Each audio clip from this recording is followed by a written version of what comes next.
পদত্যাগ করেছেন বাংলাদেশ ব্যাংকের গভর্নর আব্দুর রউফ তালুকদার। শুক্রবার দুপুরে ব্যক্তিগত কারণ দেখিয়ে আর্থিক প্রতিষ্ঠান বিভাগের সচিবের কাছে তার পদত্যাগপত্র পাঠিয়েছেন।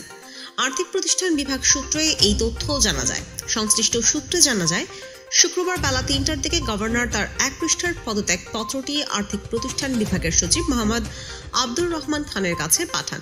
সেখানে তিনি পদত্যাগের জন্য ব্যক্তিগত অসুবিধার কথা উল্লেখ করেন। তবে এই বিষয়ে সচিব আব্দুর রহমান খান কোনো মন্তব্য করেননি।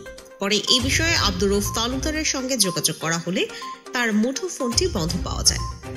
বিষয়টি জানতে সদ্য নিয়োগপ্রাপ্ত অর্থ উপদেষ্টা সালেউদ্দিন আহমেদের সঙ্গে যোগাযোগ করা হলে তিনি জানান, বিষয়টি সম্পর্কে তিনি অবগত নন।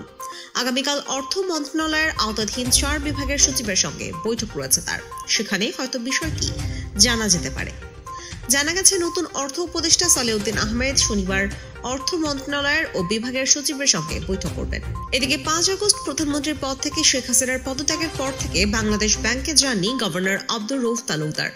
এমনকি তিনি তার বাসভবন গভর্নর হাউসেও নেই বলে জানা গেছে। গভর্নরের পদত্যাগের বিষয়ে জানতে চাইলে বাংলাদেশ ব্যাংকের মুখপাত্র মেজবাউল হক এক সংবাদ মাধ্যমকে বলেন, বিষয়টি তার জানা নেই। নিয়ম অনুযায়ী প্রধানমন্ত্রীর বা প্রধান উপদেষ্টার সম্মতিক্রমে গভর্নর নিয়োগ দেয় অর্থ মন্ত্রণালয়ের আর্থিক প্রতিষ্ঠান বিভাগ।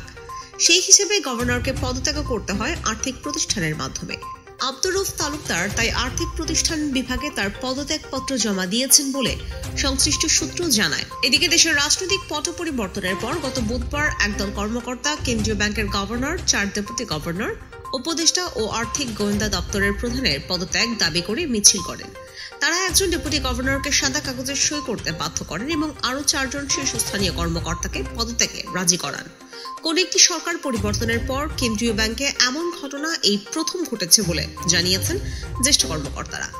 যেসব শীর্ষস্থানীয় কর্মকর্তাকে সাদা কাগজের সইয়ের মাধ্যমে পদত্যাগে বাধ্য করা হয়েছে বা যাদের পদত্যাগে রাজি করানো হয়েছে বলে বিক্ষুব্ধ কর্মকর্তারা দাবি করেন, তারা সবাই কেন্দ্রীয় ব্যাংকের চুক্তিভিত্তিক কর্মকর্তা।